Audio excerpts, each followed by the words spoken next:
நீலகிரி மாவட்டம் கூடலூர் பகுதிகளில் உள்ள மலைப்பாதைகளில் கடும் பனிமூட்டம் நிலவியது. இதனால் மலைப்பாதைகளில் வாகன ஓட்டிகள் வாகனங்களின் முகப்பு விளக்குகளை எரியவிட்டபடி சென்றனர்.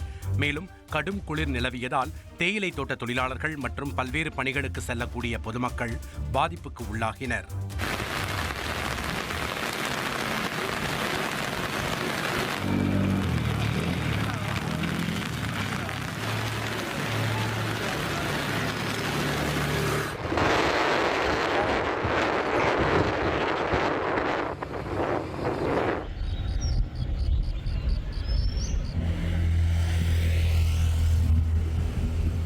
ட்ரெண்ட ஃப்ரெண்ட் ஆக்கிக்கோங்க.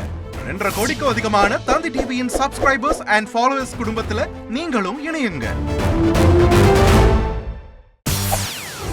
செய்திகளை உடனுக்குடன் தெரிந்து கொள்ள உடனே சப்ஸ்கிரைப் பண்ணுங்க.